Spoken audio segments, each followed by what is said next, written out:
So, kamusta po mga ka-Streetwise? Ako po si Takero Miyamoto at welcome po sa aking munting channel. So, mga kababayan, confirm. Confirm na itong mga kababayan. So, sino ba nakakaalala? No? Press 1 nga dyan, press 1.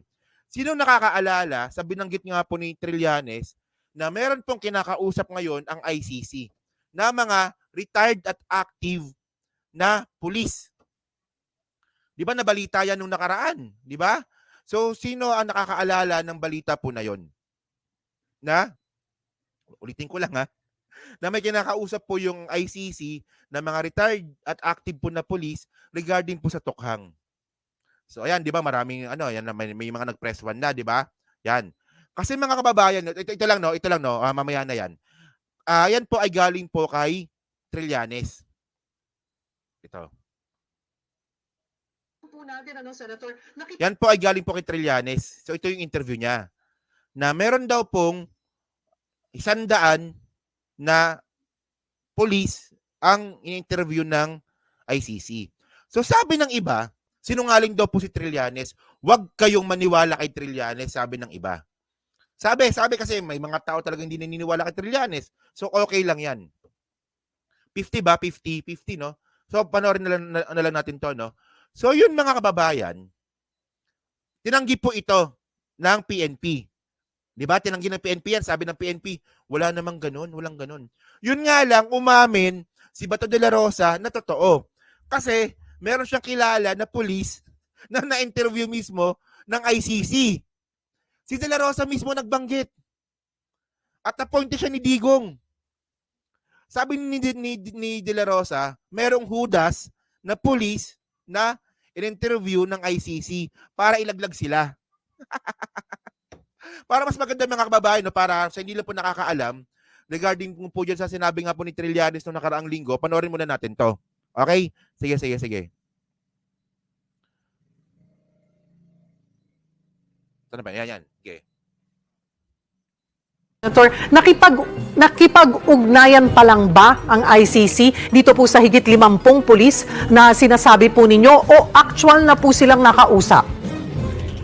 Ang impormasyon po natin na nakuha ay nakipag-ugnayan na ang ICC dun sa mahigit 50 na mga active and retired police officers the past 2 weeks. No?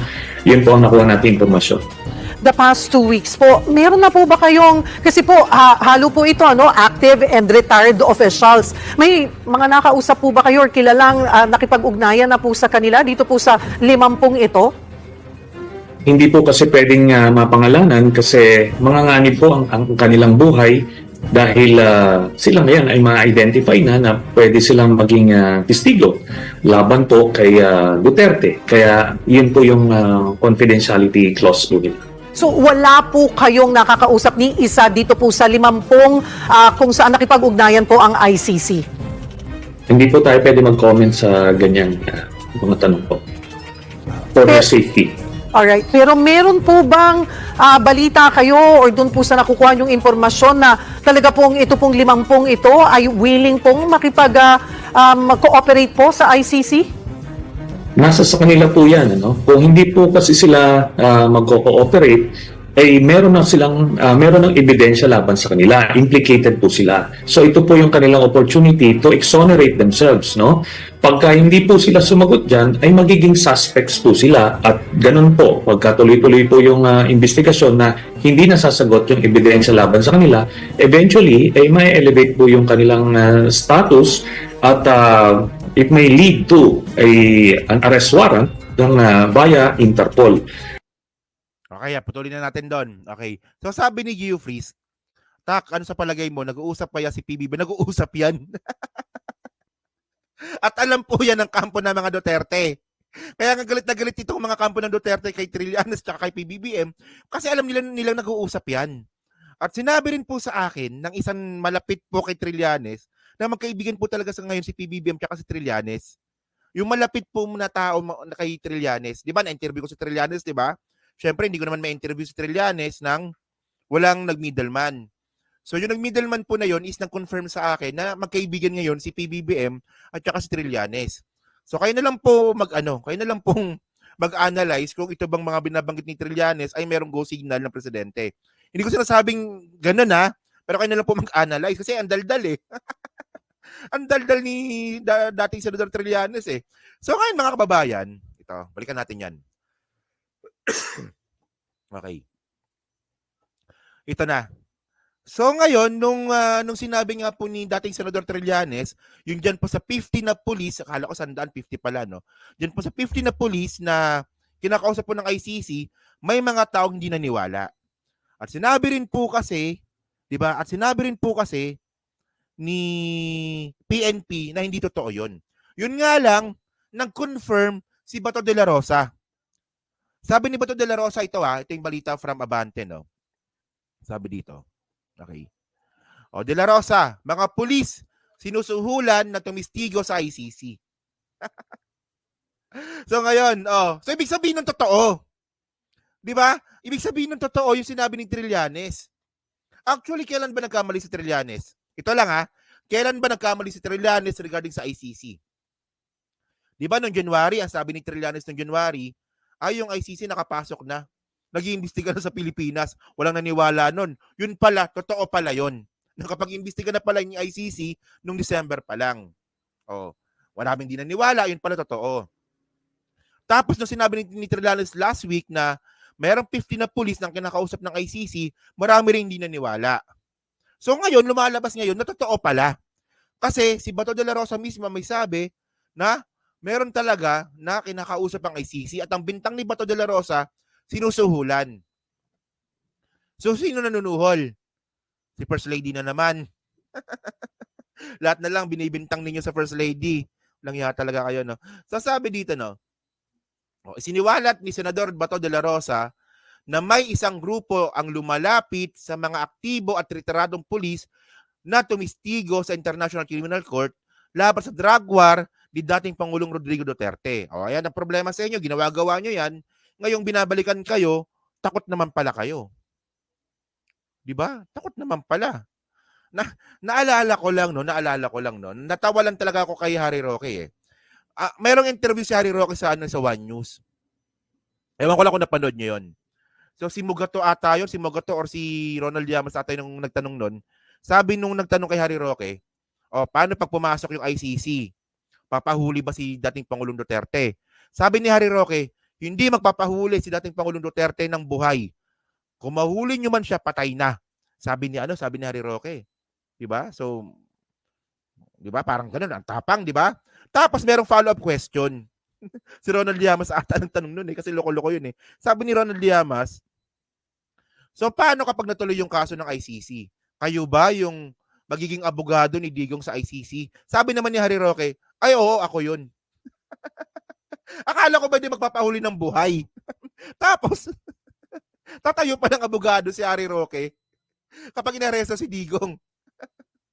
So ibig sabihin nun, mga kababayan, di ba, loko-loko talaga si Harry Roque. Di ba, na-trap siya dun ni ang alam ko si Ronald Llamas nga ata yun, yung pagkakaalam ko. So continue natin to So sabi pa dito, okay. Ang grupong ito ay may kasamang umanong bagman na taga-gobyerno na siyang nagbibigay ng salapi sa sino mang papayag na tumistigo laban kay Duterte, De La Rosa at iba pang sangkot umano sa madugong drug war ng nagdaang administrasyon. Di ba? Takot naman pala di ba? Okay. Sabi ni De La Rosa na ang grupong ito rin umano ang lumapit sa upperclassman niya na pumayag na makipagtulungan sa investigasyon ng ICC. So, ibig sabihin nun, mga kababayan, merong kakilala si Bato de la Rosa na upper classman niya na nag-confirm na meron talagang nangyayari na ganon. Na meron talagang nangyayari na pakikipag-usap ng ICC sa mga dating pulis at sa mga active na pulis. Di ba? So confirm. Confirm yung sinabi ni Trillanes. Kala ko ba fake news si Trillanes? So ngayon, kayo ba naniniwala ba kayo sa sinasabi ni Trillanes na maybe June or July lalabas na yung warrant of arrest? At sa tingin ko, kung talagang totoo yung sinasabi ni Trillanes, mukhang hindi siya lalabas ng June or July. Mukhang lalabas yan nang walang kaalam-alam si Digong. Sa tingin ko ganon. Di ba? Oh. Pabati naman, Basta Quero, Santa Barbara lang. Oh, so thank you, no. Bad Gorilla. Grabe pangalan mo. So sabi dito, okay, continue natin, no. Kilala natin na may hawak na pera. Yung tao na yan kasama sa team nila.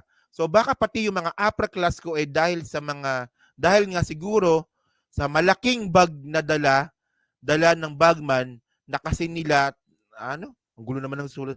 Dala ng bagman na kasi nila sa team. Baka maimpluwensyahan. Hindi naman sana ganon. Wika ni Trillanes sa interview sa DWIZ. Actually, hinahanap ko yung interview na to, hindi ko na makita. Kahapon ko pa hinahanap yung interview po na hindi ko talaga makita. So, bali na balita po ito sa tabloid at nabalita rin po ito sa Philstar. Di ba? Bato give more details on Judas Cup. So, ibig sabihin nun mga kababayan, ang tawag ni Bato doon po sa mga tao na pumapayag na kausapin ng ICC, ang tawag ni Bato is Judas Cup. Judas na pulis. So, baka sabihin nyo na naman, hindi naman totoo yan. Balita lang kasi yan. Pero mga kababayan, nag-post po si Bato. O, sabi mismo ni Bato, yan dalawa kasi Facebook ni Bato Meron siyang Facebook na Bato de la Rosa, Senator Bato de la Rosa, at meron siyang Facebook na ito pang isa. Ito legit din to. Kasi sinishare niya rin ito doon sa mismong Facebook niya na senador na Facebook. So sabi dito ni Bato de la Rosa, so sad of my upperclassman. When PRRD was about to remove you from your post because you're a Pinoy appointee, I moved heaven and earth to dissuade him. You finished the whole 6-year term. Now you are busy convincing PNP officer to testify us against ICC. God bless you, sir. So ngayon, mga kababayan, malamang ang makakahanap ng tao na to malamang si Coach Jarrett Ewan ko lang kung na-content na to ni Coach Jarrett, no? Kasi ako, mahina ako sa ganyan. Ang dami pong pulis na appointee ni Digong, na appointee pa rin po ni Pinoy. So ang pinaka-clue ngayon, ni pangalan nito, ni Bato de la Rosa, na ang pulis nga daw po ang nangunguna para kausapin yung mga ibang pulis para makapag-coordinate sa ICC, ito po ay appointee ni Pinoy. And then, naging appointee rin po siya ni Digong. Tapos, natapos yung 6-year term ni Digong, siya pa rin po is yung naka-assign doon. Yan. Di ba? Ayan ang clue ni Bato de la Rosa. So ngayon mga kababayan, malinaw dito. Ito lang gusto kong sabihin Malinaw dito na totoo yung sinasabi ni Trillanes. Kasi nung una, medyo doubtful ako ng konti. Siyempre, hindi naman ako 100% na naniniwala. Siguro 80 or 90. Kasi pag sinabi mong 100%, magiging totoo yon. Naniniwala ka magiging totoo yon. So dapat meron ka na konting gap na paano pag hindi naging totoo. Pero dito sa pangyayari po na to, na kinonfirm nga po ni Bato de la Rosa, yung sinasabi nga po ni Trillanes, so ibig sabihin nun, si Trillanes, hindi lang po siya basta-basta nangaasar or nananakot. Ibig sabihin nun, may katotohanan pala yung sinasabi ni Trillanes na nakikipag-usap ngayon ng ICC sa mga pulis para ilaglag si Digong. Diba? Okay. So yun mga kababayan, and then, i-research kayo kung sino yan. Kung sino yung pulis na yan. Okay? So yun mga ka-streetwise, so dyan po sa 1,300 po nanonood. So hindi pa po nakakapag-like ulit, so hindi pa po nakakapag-like, balik na lang po ng video po na to, adyan po sa team replays. Ano nga po masasabi nyo nga po dito sa pag-confirm nga ni Bato de la Rosa na totoo na mayroong mga pulis ang makikipag-coordinate sa ICC. Kayo ba naniniwala ba kayo na may suhol? At kung may suhol man, sino yung nanuhol? Sino? Si First Lady. Si First Lady ba? Malamang ngayon, nabintang na naman nila. And then, mga kababayan, so, kayo ba, naniniwala rin ba kayo na deserve talaga ito, no? Na-deserve ba talaga ito ni Digong? Kasi ako, ang palagay ko kasi dito, kaya talaga nagwawala yan si Digong ngayon, kung bakit galit na galit si Digong ngayon, kasi nga po, huliin po siya ng ICC. At alam po nila yan. So, ang pinaka best way na lang po talaga para hindi matuloy itong paghuli po ng ICC sa pamilya Duterte, ay mapatalsik po si PBBM at ipalit si Sara Duterte. Di ba? At ipalit po si Sara Duterte bilang presidente kapalit ni PBBM. Ganun lang. Di ba? So yan, no, sa pa-comment lang po sa baba at binabasa ko pong lahat yan. So maraming salamat po sa inyo lahat. At next topic po tayo. No? So